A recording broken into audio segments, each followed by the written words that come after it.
नमस्कार दोस्तों, पेंशन धारकों के लिए बहुत ही बड़ी खबर। जी हां दोस्तों, पेंशन धारकों की पेंशन बढ़ोतरी 7,500 को लेकर जी हां दोस्तों कैबिनेट बैठक के अंदर लिया गया बड़ा निर्णय। जी हां दोस्तों, आप सभी के लिए कैबिनेट बैठक के अंदर बड़ा फैसला हो चुका है, जिसमें आप सभी की पेंशन बढ़ोतरी 7,500 प्लस डीए को लेकर बड़ी खबर सामने निकल कर आ चुकी है। जी हां दोस्तों, यहाँ पर आप सभी देख सकते हैं पीएम मोदी के साथ यहाँ पर कैबिनेट बैठक का आयोजन किया गया था। वित्त मंत्री निर्मला सीतारमण, छह मंत्री भूपेंद्र यादव, अन्य पदाधिकारी यहाँ पर मौजूद रहे थे। कई प्रकार के केंद्रीय कर्मचारी यहाँ पर केंद्रीय जो मंत्री थे वो मौजूद रहे थे और एक बैठक की गई है, जिस बैठक के तहत आप सभी के लिए पेंशन बढ़ोतरी के तमाम मुद्दों पर बड़ी चर्चा की गई है। तो दोस्तों, ईपीएस 95 पेंशन धारकों के लिए इस समय की तीन प्रमुख बड़ी खबरें निकलकर सामने आ चुकी है। जी हाँ दोस्तों, तीनों की तीनों खबरें हम इस वीडियो के अंदर जानने वाले हैं, जिसमें आप सभी की पेंशन बढ़ोतरी 7,500 प्लस डीए को लेकर बात करेंगे। साथ ही साथ दोस्तों एनएससी यानी कि राष्ट्रीय संघर्ष समिति नेशनल एजिटेशन कमेटी जो है उसके द्वारा बड़े आंदोलन और बड़े यहाँ पर धरना प्रदर्शन की जो तैयारी है, इसी के बीच यहाँ पर कमांडर अशोक जी रावत ने जो बड़ा ऐलान किया है उस ऐलान की भी यहाँ पर हम बात करेंगे। साथ ही साथ दोस्तों आप सभी के लिए यहाँ पर कर्मचारी भविष्य निधि संगठन यानी कि ईपीएफओ की तरफ से एक बड़ी खबर आ रही है, जिसको भी हम इस वीडियो के अंदर जानने वाले हैं। और सरकार तथा छोटी मोटी ईपीएस 95 पेंशन से जुड़ी तमाम बड़ी अपडेट को आज की इस वीडियो में हम कवर करने वाले हैं।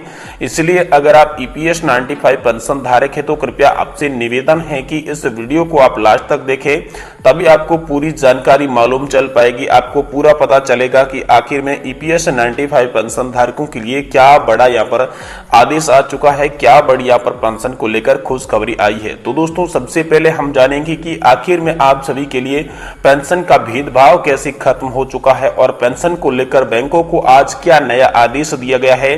क्या आप सैलरी की 50% पेंशन आप सभी को दी जाएगी या फिर नहीं दी जाएगी, इसके बारे में बात करेंगे।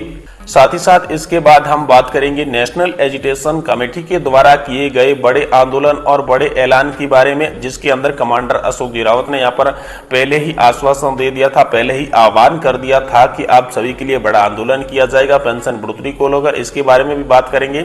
साथ ही साथ ईपीएफओ और सरकार की तरफ से जारी किए गए संयुक्त रूप के सर्कुलर के बारे में बात करेंगे, जिसमें ईपीएस 95 पेंशन धारकों को पेंशन बढ़ोतरी की राह का रास्ता मिल चुका है। जी हाँ दोस्तों, पेंशन बढ़ोतरी मिल चुकी है। वहीं दोस्तों बात करेंगे 2024 के इलेक्शन आने से पहले पीएम मोदी की सरकार आप सभी की पेंशन बढ़ोतरी को लेकर क्या बड़े फैसले ले सकती है, क्या क्या फैसला आप सभी के लिए डीए, एरियर और मेडिकल अलाउंस को लेकर हो सकते हैं, इसके बारे में यहाँ पर बड़ी खबर सामने आई है। तो सभी खबरों की विस्तार से बात करेंगे। इसलिए अगर आप पेंशन धारक है तो वीडियो को लास्ट तक देखें। अगर आप पेंशन धारक नहीं है तो अभी से इस वीडियो को छोड़कर चले जाएं। तो दोस्तों पेंशन धारक अगर आप है तो इस वीडियो को लास्ट तक देखें। और इससे पहले दोस्तों मैं आपसे एक निवेदन करना चाहूंगा कि आप हमारे चैनल को सब्सक्राइब कर लें, साथ ही वीडियो को लाइक करके अपने दोस्तों के साथ शेयर जरूर करें। दोस्तों चैनल सब्सक्राइब करने से आपका फायदा ये होने वाला है कि आपको पेंशन से जुड़ी हर बड़ी खबर जो है वो सबसे पहले देखने को मिल जाएगी। आपको यूट्यूब पर किसी भी प्रकार की पेंशन से रिलेटेड जानकारी के लिए कोई भी सर्च नहीं करना पड़ेगा। सबसे पहले आपको पेंशन से रिलेटेड जो भी बड़ी खबर होगी उसकी नोटिफिकेशन सबसे पहले देखने को मिल जाएगी और घर बैठे आप आसानी के साथ पेंशन से जुड़ी सारी समस्याओं का निपटारा कर पाएंगे, पेंशन से जुड़ी सभी बड़ी खबरों को विस्तार से जान पाएंगे। इसलिए आप इस चैनल को सब्सक्राइब जरूर कर लें। तो चलिए सबसे पहले हम लोग बात करते हैं कि पेंशन का भेदभाव कैसे खत्म हुआ है। यहाँ पर जो सुप्रीम कोर्ट ने पहले ऑर्डर दिया था, जिसके बाद हाई कोर्ट का भी ऑर्डर आ चुका है। तो आखिर जानते हैं कि सुप्रीम कोर्ट और हाई कोर्ट ने जो ऑर्डर दिया था उसमें आप सभी के लिए पेंशन का भेदभाव कैसे खत्म किया गया है। तो दोस्तों 2003, 2005 और 2010 सभी पेंशन धारक जो हैं, ये जो सभी पेंशन धारक है इनको एक समान पेंशन दी जाएगी। इसको लेकर यहाँ पर बड़ी खबर आप सभी के लिए सामने आ चुकी है। पीएम मोदी की सरकार ने कैबिनेट बैठक में यहाँ पर आप सभी के लिए बड़ा फैसला किया है, जिसमें आप सभी की मांग थी कि सैलरी की 50% पेंशन हमें दी जाए। यानी कि ओपीएस में जिस प्रकार का सिस्टम है, ओपीएस में जैसी पेंशन मिलती है इस प्रकार की पेंशन की यहाँ पर लगातार कर्मचारी जो संगठन है, अनेक प्रकार की राज्य कर्मचारी, केंद्रीय कर्मचारी जो मांग कर रहे थे। तो इस मांग को लेकर कैबिनेट बैठक के अंदर बड़ी चर्चा की गई, जिसके बाद बैंकों को भी यहां पर आज पेंशन को लेकर बड़ा आदेश जारी कर दिया गया है, जिसमें बैंकों को आदेश ये दिया गया कि समय से पेंशन का पैसा जमा हो जाना चाहिए।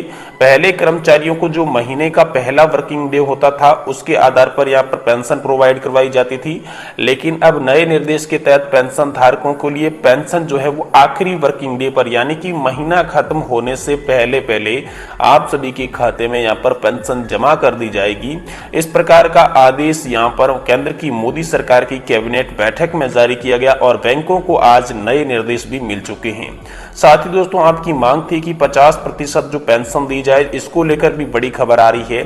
50% पेंशन को लेकर मोदी सरकार ने ये मंथन विचार किया है, जिसके तहत आप सभी के लिए बड़ा फैसला ये निकल कर आया है कि आप सभी को 50% पेंशन नहीं दी जाएगी, लेकिन आपको 40 से 45% की पेंशन गारंटीड दी जाएगी।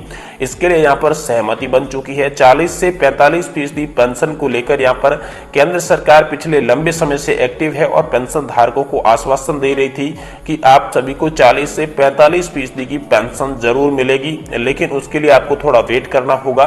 तो दोस्तों अब आपको वो घड़ी सामने आ चुकी है, अब आपको जल्द ही 40 से 45% आपको पेंशन देखने को मिलेगी। अब दोस्तों मान लीजिए कि अगर आपकी सैलरी जो है वो दोस्तों 50,000 रुपए है, तो दोस्तों आपको जो पेंशन मिलेगी वो दोस्तों 20 से 25,000 रुपए के बीच में मिलेगी, यानी कि 25 से कम मिलेगी और 20 के आसपास की जो आपकी पेंशन है वो मिलेगी, ऐसा केंद्र सरकार ने यहाँ पर बताया है। क्योंकि केंद्र सरकार लगातार जो एनपीएस सिस्टम है उसके अंदर फेरबदल कर रही है, एनपीएस में बदलाव कर रही है, लेकिन ओपीएस लागू नहीं कर रही है। केंद्र सरकार ने ये बता रखा है कि ओपीएस जो है वो अर्थव्यवस्था के लिए खतरा है, इसलिए हम लागू नहीं कर रहे हैं, लेकिन जो एनपीएस है नई पेंशन स्कीम है उसी के अंदर लगातार हम संशोधन कर रहे हैं। संशोधन के माध्यम से आप सभी को यहाँ पर अच्छी पेंशन कैसे मिले इसके बारे में जांचें चल रही है, जल्दी आप सभी के लिए आदेश आएगा, ऐसा यहाँ पर पहले भी केंद्र की मोदी सरकार बता चुकी है। तो दोस्तों आप सभी के लिए ये बड़े आदेश जारी किए जा रहे हैं। वहीं दोस्तों बात करें कि ईपीएफओ और सरकार की तरफ से जो संयुक्त रूप से सर्कुलर आया, जिससे पेंशन धारकों को क्या फायदा होगा। सबसे पहले हम पेंशन धारकों को जो फायदा होने वाला है उसके बारे में बताएंगे। देखिए जो सर्कुलर आया वो सर्कुलर में साफ कर दिया गया है कि केंद्र सरकार ने पेंशन से जुड़े नियमों में बदलाव किया है। जी हाँ दोस्तों, केंद्र सरकार ने ये साफ कर दिया है कि पेंशन से जुड़े पहले जो नियम थे उस नियम में थोड़ा बहुत बदलाव किया गया है। किसी को जो डियरनेस अलाउंस कम मिलता था तो उसका डियरनेस भी अलाउंस बढ़ाया गया है। साथ ही साथ जो महंगाई भत्ता और मेडिकल फैसिलिटीज पर मुख्य ध्यान दिया है, तो मेडिकल अलाउंस भी आप सभी के लिए बढ़ाया गया है और डीए भी बढ़ाया गया है, इसमें नियमों में बदलाव किया गया है। साथ ही जो सबसे बड़ा मुद्दा है कि सैलरी लिमिट को बढ़ाना। जी हाँ दोस्तों, सैलरी लिमिट का जो मुद्दा था वो सुप्रीम कोर्ट में पहुंचा था, जिसके बाद 4 नवंबर 2022 को सुप्रीम कोर्ट ने एक बड़ा फैसला दिया था और उस फैसले के तहत आप सभी की जो सैलरी लिमिट थी 15,000 रुपए की, वो सैलरी लिमिट आप सभी के लिए खत्म कर दी गई थी।